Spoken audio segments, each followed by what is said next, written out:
야이로가 예수님을 찾아 나선 사건입니다. 이 이야기가 여러 복음서에서 기록이 되어 있습니다. 오늘 마태복음도 마찬가지지만 마가복음 5장과 누가복음 8장에도 등장합니다.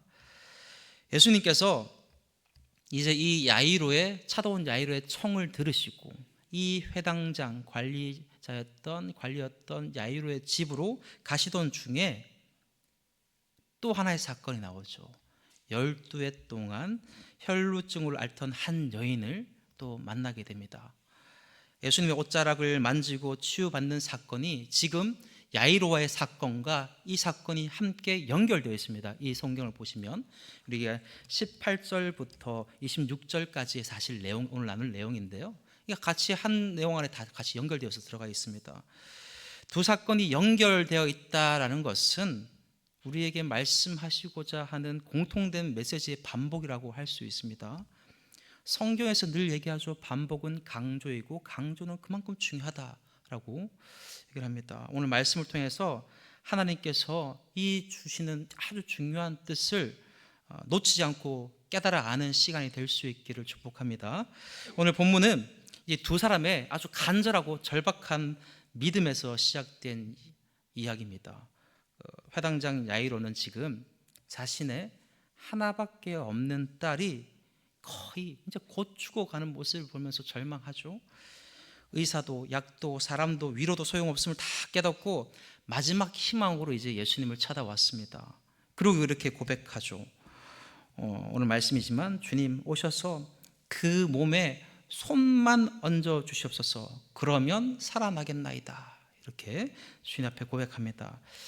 이 고백은 단순히 와서 기도 좀 해주세요라는 이런 부탁, 쉬운 부탁처럼 느껴지지만 쉽지가 않은 내용입니다. 지금 이 상황이 지금 이 당시에 회당장이었던 이 야이로는, 회당장은 종교 지도자 그룹에 속했던 인물이었어요.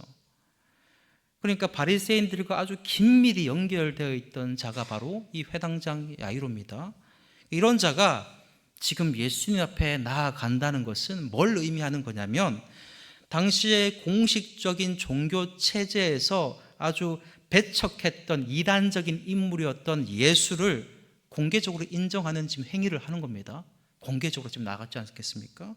그런 상황에서 이 회당장이 예수님께 나아간다는 것은 지금 자신이 속했던 집단, 종교로부터, 아주 그룹으로부터, 그런 사회적인 그룹으로부터 비난과 배척을 받을 각오를 해야 되는 그런 믿음의 결단입니다. 지금 다시 말해서 회당장 야이로가 예수님께 나아간 것은 신앙적 고백이자 또한 본인의 사회적인 이탈입니다. 사실은 뒤 보지 않고 지금 자기 거 아무 생각하지 않고 나아간 것입니다.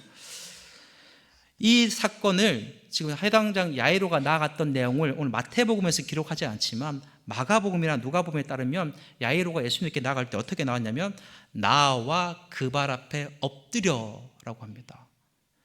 나오는 것도 지금 그런 상황인데 사람들 많은 데서 공개적으로 엎드리기까지 한 겁니다. 예수님 앞에. 일반적인 인사가 아니죠. 그러니까 와서 안녕하십니까, 일반적인 인사가 아니라 절대적인 경의와 간청의 표현입니다.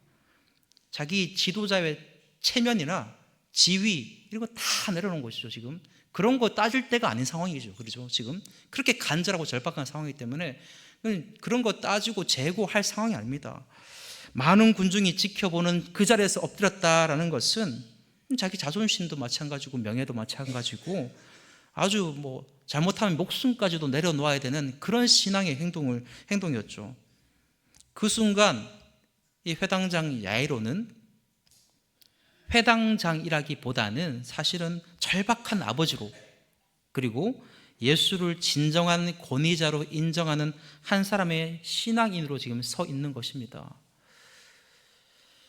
예수 앞에 나아가는 길에는 항상 여러분 체면과 자존심과 두려움이 따를 때가 있습니다.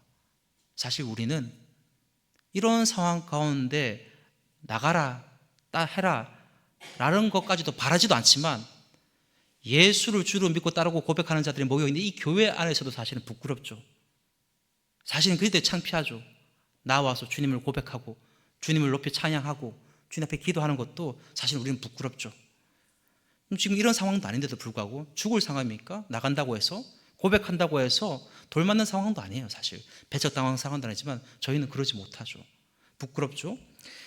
여러분, 진정한 믿음은 그것들을 넘어서는 용기죠. 사람의 시선을 의식하지 않고 오직 예수의 능력과 그 자비를 믿기 때문에 그분 앞에 엎드릴 수 있는 것이 믿음입니다. 그리고 그 믿음이 지금 그의 가정을 살렸다라고 합니다. 그 믿음이, 간절한 믿음, 다른 거 쳐다보지 않고 의식하지 않고 주님만 바라보고 주님 앞에 엎드렸던 그 믿음이 아주 부끄러울 수 있고 창피할 수 있지만, 사람들이 보기 어떻게 생각할 수 있지만, 그거 생각하지 않고 주님 앞에 엎드렸던 그 간절한 믿음이 그의 가정을 살렸다라는 것입니다. 여러분, 믿음을 지키시길 바랍니다. 가정을 살리기 위해서라도, 얘기를 하죠. 그 믿음이 가정을 살렸다고 합니다. 가정을 살리기 위해서라도, 이 자식을 살리기 위해서라도, 교회를 살리기 위해서라도, 이 나라를 살리기 위해서라도 우리의 믿음을 주님 앞에서 지킬 수 있길 바랍니다. 주님 오셔서 그 몸에 손만 얹어 주시옵소서. 그러면 살아나겠나이다. 이 한마디, 그 짧은 표현 속에 이 절박함과 간절함이 다 녹여져 있는 것입니다. 예수님은 그 마음을 보셨죠. 말보다, 형식보다 이 중심을 보신 것입니다. 그래서 성경에서 이렇게 기록하죠. 뒤에 19절 말씀에서 그렇게 고백하니까, 간청하니까 예수께서 일어나 따라가심에 제자들도 가더니, 즉각적인 반응이 일어납니다. 즉시 응답이 이루어집니다. 즉각적인 응답, 듣고 싶죠. 저희도 하나님 앞에 기도하고 간청할 때 즉각적인 응답이 나타나기를 바라지 않습니까? 그런데 그런 기도 응답 언제 받았는지 까마득할 때가 있죠. 그런 분들도 계시고, 이 절박한 믿음이 주님의 마음을 즉시 움직인 것이죠. 이 절박한 간절함, 아무것도 바라지 않고 주님만 온전히 전심을 해서 온 마음을 다해서 주님만을 생각하고 주님 앞에 엎드린 그 마음이 주님의 마음을 즉각적으로 움직인 것입니다. 이 회당장 야이로의 심정은 사실 자녀를 둔 부모, 여러분들 다 마찬가지겠지만 자녀를 둔 부모라면 누구나 다 공감할 수 있는 마음이지 않겠습니까? 자신의 생명보다 더 소중한 이 딸이 죽어간다면 무엇이든 붙잡고 싶지 않겠습니까? 또 무엇이든 붙잡을 수 있지 않겠습니까? 그런데 그렇게 생각하죠. 그렇다고 생각하지만, 그런데 문제는 그렇게 자녀가 죽어가도 예수님 앞에 안 나온다는 거죠. 사실은 나도 그럴 수 있습니다라고 생각하는데, 다 그렇게 얘기하겠지만 사실은 실제로 안 그렇죠. 자녀가 사망의 길로 가든 죄의 길로 가든 그럼에도 불구하고 안 나온다는 게, 찾지 않는다는 게 문제입니다. 그렇다고 얘기는 하지만, 어떤 사람은 세상의 방법에, 자녀가 가족이 잘못되고 있더라도 세상의 방법에, 어떤 사람은 자기의 지위나 인간관계, 그 사람이 잘하더라, 그 사람이 잘 알더라, 연락하고 연결하고 찾게 되거나 거기에 의지하게 되는 것이죠. 그런데 야이로는 자기 힘으로 할 수 없음을 인정하고 예수님께 무릎 꿇은 사람입니다. 여러분, 이것이 바로 참된 간절함의 출발점인데, 뭐냐면 간절함의 감정은 내 안에서 만들어지는 것이 아니라 나의 무능함을 인정하는 자리, 아무것도 할 수 없는 아주 무능함을 인정하는 자리에서 피어나는 것이 바로 간절함의 믿음입니다. 간절함의 신앙이고요. 할 수 있다 생각하니까 덜 간절하죠. 그러니까 다른 걸 찾게 되는 것이고, 알아보게 되는 것이고, 다른 걸 구하게 되는 것이죠. 할 수 없음을, 아무것도 할 수 없음을 고백하고, 이 무능함을 고백하는 그것이 바로 간절함의 출발점이 되는 것이죠. 이 야이로의 마음을 묵상하면서 깊이 와닿는 것이 있습니다. 아주 깊이 생각되는 것이 있죠. 이 야이로의 간절함 속에는 우리를 향하신 하나님의 마음이 담겨 있다라는 것이죠. 우리를 향하신 하나님 아버지의 그 간절하신 마음이 당신의 하나밖에 없는 아들을 이 땅에 보내게 하셨고, 그 우리를 향하신 그 절박함이 당신의 사랑하는 아들의 생명을 십자가에 죽게까지 하시면서 저와 여러분들을 구원해내시고자 한 것이 아니었나 하는 생각이 아주 마음 깊이 와닿게 되면서 마음이 아려지게 되는 것이죠. 하나님 우리를 향한 그 사랑의 마음은 마치 딸의 죽음을 바라보면서 통곡하는 아주 아무것도 쳐다보지 않고 의식하지 않고 신경 쓰지 않고 오로지 딸만을 주님 살릴 것을 주님만을 바라보고 이렇게 통곡하는 야이로의 마음과 같다는 것입니다. 하나님께서 우리를 향한 마음이 같다는 것이죠. 그러니까 그 사랑하는 아들을, 독생자 아들을 십자가에 내어주시기까지 하신 거죠. 그 절박한 마음과 그 간절한 마음을 하나님께서도 우리를 향해서 내 아들아 내 딸아 살아야 한다, 애타는 마음으로 부르짖고 계시는 것입니다. 그러므로 그 아들을 주신 것입니다. 그렇게 우리가 살아났는데, 부름받아 나왔는데 우리는 간절함은커녕 절박함은커녕이죠 사실은. 자, 이제 이 야이로에서 넘어가 보겠습니다. 혈루증 여인으로 우리가 읽지는 않았지만 같이 이어지는 내용인데요, 이 회당장 야이로와 함께 등장하는 또 한 명의 인물이 있습니다. 12해를 혈루증으로 앓던 여인이죠. 이 여인의 고통이 단순히 육체적인 병만은 아니었던 것을 우리가 너무나 잘 알죠. 당시 율법에 따르면 혈루증은 아주 부정한 병으로 여겨졌습니다. 그러니까 아주 사회적으로 고립되어서 아주 정말 이렇게 인간의 존엄성 자체도 없었겠죠. 그러니 이 여인이 오랜 세월 동안 사람들과의 관계에서도 신앙생활에서도 사회에서도 철저히 고립된 존재로 살아왔을 것입니다. 이 마가복음에서 이 여인에 대해서 어떻게 기록했냐면, 많은 의원에 가봤지만 많은 괴로움을 받았고 가진 것도 다 흡수하고, 그러니까 명의는 지역마다 세상에 다 쫓아다니면서 찾아봤다는 거죠. 그렇지만 재산까지 다 탕제하고 하나도 얻는 게 없었다는 것입니다. 아무 효험도 없고 오히려 더 중하여지더라 라고 이렇게 기록합니다. 이 여인의 상황에 대해서. 그러니까 이 여인은 지금 세상에서 할 수 있는 방법은 다 써봤죠. 아주 혐오하다는 것도 다 써보고 가보기도 다 했습니다. 그런데 아무것도 변하지 않았죠. 오히려 상황이 더 악화되었다고 합니다. 그때 여인이 떠오른 것이 한 가지 있겠죠. 예수님도 지나가시니까 예수님의 옷에 손만 대면 날 수 있겠다. 그래서 군중 사이를 뚫고 나갑니다. 이 여인이, 사람들이 막 몰려있고 지금 회당장 야이로로 따라가고 있고 뒤에서 집으로 가고 있고 그런 상황이죠. 근데 부정한 여인이 지금 남자들과 섞여있는 이 군중 속에서 들어가는 것은 율법적으로 금지된 일입니다. 그리고 부딪혀서도 안 되는 그런 일이죠. 만약 발각되면 돌에 맞아 죽을 수도 있는 상황입니다 지금. 하지만 죽음을 각오한 이 간절함이 있었죠.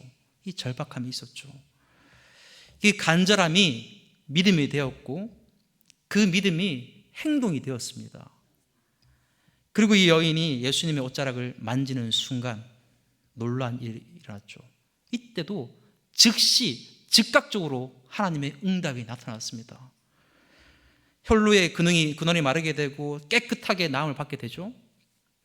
여러분, 간절함은 하나님의 능력을 이끌어낼 수 있습니다.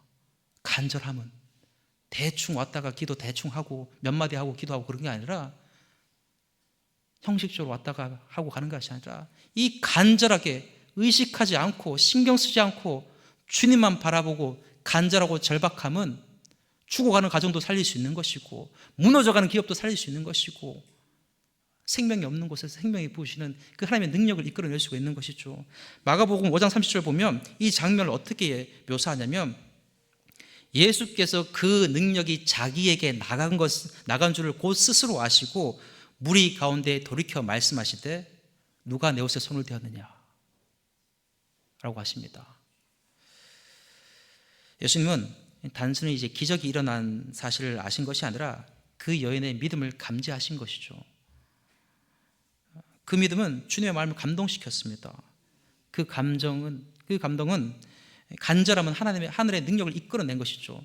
예수님께서 근데 여기서 누가 내 옷에 손을 댔느냐 했는데, 예수님께서 누가 내 옷에 손을 댔는지 몰랐을까요? 몰라서 물어봤겠습니까? 묵상하면 이 사람들에게 아주 무시당하고 외면당하고 배척당하고 사회적으로 고립되어 있고 부정하다고 그렇게 조롱받고 피해 다녔던 그 여자를 주님께서는 사람들 앞에서 사실은 세워주신 게 되는 것입니다. 사람들 앞에서 네가 나중에 말씀하시죠. 내 딸아라고, 내 딸이다라고 정체성을 변화시켜 주시죠. 물론 하나님이, 우리가 간절하면 하나님의 능력을 끌어올 수 있지만 물론 하나님이 끌려온 건 아니죠. 당연히 그 믿음을 기쁘시게 허락하신 것이죠. 하지만 인간의 입장에서 보면, 우리의 입장에서 보면 그 절박한 믿음이 하늘의 응답을 불러온 것 아니겠습니까? 사랑하는 성도 여러분, 우리의 신앙이 이와 같기를 소망합니다. 형식적인 믿음이 아니라 하나님의 능력을 움직이는 그런 믿음 말입니다. 기도를 해도 간절함이 없고 예배를 드려도 마음이 식어 있다면 하늘 문이 열리겠습니까? 사실 그러면 내 하늘의 응답을 기다리고 있다, 바란다고 했다? 이 뜬구름 잡는 사실 신앙이죠. 그런데 눈물로 부르짖는 영혼, 주님, 이제 주님밖에 없습니다 라고 외치는 절박한 심령을 주님께서는 외면치 않으신다라는 것입니다. 오늘 우리에게도 혈루증이 다 있습니다. 저와 여러분들에게도. 육체의 질병만이 아니죠. 치유되지 않는 마음의 상처, 아픔, 괴로움, 고통, 끝이 보이지 않는 사람들, 가정, 가족과의 갈등들이 있을 수도 있는 것이고, 신앙의 냉담함과 무기력함, 그 모든 것이 영적인 혈루증입니다. 많은 사람이 그것을 인간의 지혜로, 사람의 지혜로 해결하려고 하죠. 이렇게 해보고 저렇게 해보고. 그렇지만 결국 더 깊은 수렁 가운데 빠지게 되죠. 그때 필요한 것은 하나입니다. 주님께 나아가는 믿음의 결단이죠. 그래, 돌이키겠다. 내 자리에서 주님의 자리로, 주님의 앞으로, 주님 발 아래로, 십자가 아래로 가야겠다라는 믿음의 결단인 것이죠. 이 여인처럼, 회당장 야이로처럼 사람들의 시선보다 주님의 은혜를 선택하는 결단, 그것이 오늘 우리에게 필요한 간절함입니다. 예수님이 이제 그녀를 찾아 세우셨습니다. 두려워 떨며 있는 그 여자에게, 그 여인에게 말씀하셨죠. 마태복음은 안 나오지만 마가복음 5장에 보면 나옵니다. 딸아, 네 믿음이 너를 구원하였으니 평안히 가라. 네 병에서 놓여서 건강할지니라.